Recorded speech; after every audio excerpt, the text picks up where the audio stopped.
तुलसीदास जी की चौपाइयाँ, दोहे और उनका परिचय। हमारे तुलसीदास जी की जन्म कथा ही बड़ी अद्भुत है। चूंकि इनके जन्म के उपरांत ही इन्हें महापुरुष होने का संकेत हुआ था। यूँ तो हमारे भारतवर्ष में समय समय पर धर्म विज्ञान एवं साहित्य के क्षेत्र में महान से महान विद्वानों और साहित्यकारों का जन्म हुआ है, परंतु हमारे तुलसीदास जी उन्हीं साहित्यकारों में से एक हैं जो कि अलौकिक प्रकाश की छटा को बिखेरते हुए समस्त संसार को शुभ्र प्रकाश और स्वच्छ दृष्टि प्रदान करते हुए राम का नाम लेकर इस धराधाम पर अवतरित हुए।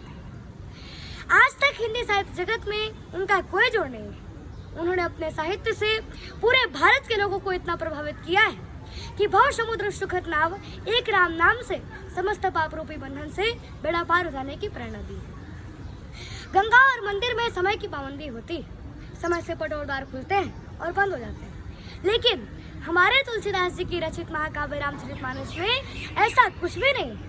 24 आवर्स 24 घंटे जब भी मन में इच्छा हो रामचरितमानस रूपी सरोवर में डुबकी लगाओ और पाप मुक्त हो जाओ। तुलसीदास जी का जीवन हिंदी साहित्य में सूरज के समान प्रकाशमान है। इनकी किरणों ने केवल हिंदू समाज ही नहीं बल्कि संपूर्ण विश्व को प्रकाशित किया है। संत गोस्वामी तुलसीदास जी का जन्म 1589 ईस्वी को राजापुर ग्राम चित्रकूट जिले उत्तर प्रदेश में हुआ। इनकी माता का नाम हुलसी और इनके पिता का नाम आत्माराम दुबे था। बचपन में इनकी माता का देहांत हो गया था। जब वे जन्मे थे तो इनके मुख में दांत भी था और जन्म के उपरांत ही इन्होंने राम का नाम लिया था, इसलिए बचपन में लोग इन्हें राम बोला के पुकारा करते थे। इनकी माता के देहांत के बाद चुनिया नाम की दासी ने ही इनका लालन पालन किया था। जब वे 5 या 7 साल के हुए तो चुनिया दासी भी चल बसी। तब से लोग इन्हें मनहूस मानने लगे थे। इनकी पत्नी का नाम रत्नावली था। वे अपनी पत्नी से बेहद प्रेम करते थे। लाज न आई आपको दौड़े आयो साथ, थिकते कैसे प्रेम को कहा के हूँ मैं नाथ। अस्ति चरम में देह मम तमो ऐसी प्रीत, तैसे जो श्रियामय होत न तब है। अर्थात ऐसी मान्यता है कि तुलसीदास जी ने अपनी पत्नी से मिलने के लिए अंधेरी तूफानी रात यमुना की नदी तैरकर ससुराल जा पहुंचे। उस अंधेरी रात में तुलसीदास जी को देखकर रत्नावली भय और लज्जा से चकित हो गई और क्रोध के वशीभूत होकर तुलसीदास जी को वापस लौट जाने को कहा और कहा कि इस हाड़ मांस के पुतले से प्रेम करने की बजाय अगर आप प्रभु श्री राम जी के चरणों में अनुराग करते तो तुम्हारी 7 पीढ़ियों का उद्धार होगा। इस फटकार को सुनकर गोस्वामी तुलसीदास जी ने अपना संपूर्ण जीवन प्रभु श्री राम जी के चरणों में अर्पण कर दिया, समर्पण कर दिया। चित्रकूट के घाट पर भय संतन के वीर तुलसीदास चंदन घिसे तिलक देत रघुवीर। इस तरह से तुलसीदास जी ने अनेक रचनाएं लिखी। रामचरितमानस, रामलाल नेछू, बरवाई रामायण, पार्वती मंगल, जानकी मंगल, रामाज्ञा प्रश्न, कृष्णा गीतावली, गीतावली, दोहावली, कवितावली, मानस मुक्तावली, साहित्य रत्न, वैराग्य संदीप और बड़ा पत्र। इन 14 रचनाओं के अलावा 4 और रचनाएं भी काफी प्रसिद्ध हैं।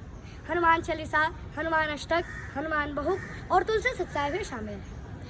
जब तुलसीदास जी ने रामचरितमानस की रचना की थी तो सभी पंडितों ने ईर्ष्यावश के रामचरितमानस का बहिष्कार किया था और दुष्ट पंडितों ने उन्हें अनेक प्रकार की कष्ट और यातनाएं भी दी थी और इतना ही नहीं, उन्हें प्रताड़ित भी किया गया था। सभी पंडितों ने उन्हें वृंदावन के मंदिरों में ले जाकर कृष्ण भक्ति करने को विवश करने लगे। कहा कहो छवि आपकी भले बने हो नाथ, तुलसी मस्तक तब नवे जब धनुष बांध ले हाथ। अर्थात उन्होंने रोते हुए कहा कि हे नाथ, आज जो मैं आपकी छवि को देख रहा हूँ वह बड़ी ही सुंदर और रमणीय है। आपकी सुंदरता का वर्णन नहीं किया जा सकता प्रभु, परंतु हे प्रभु, मेरा मस्तक आपके समक्ष तभी झुकेगा जब आपके हाथ में धनुष और बाण होगा, अर्थात जब आप श्रीराम के रूप में मेरे समक्ष खड़े हो।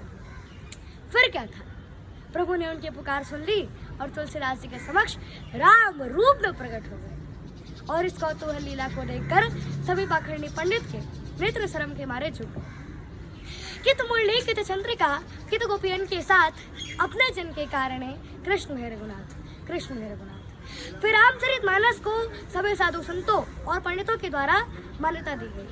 इनकी रचनाओं की मुगल शासक अकबर और जहांगीर ने भी प्रशंसा की थी। रामचरितमानस का कथानक रामायण से ही लिया गया है।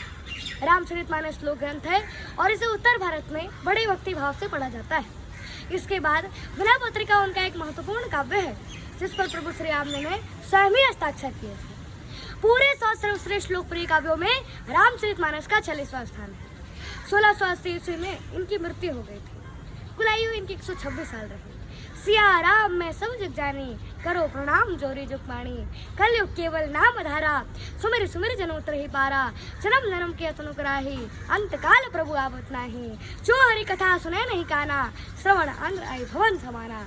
जय जय श्री राम, हर हर महादेव।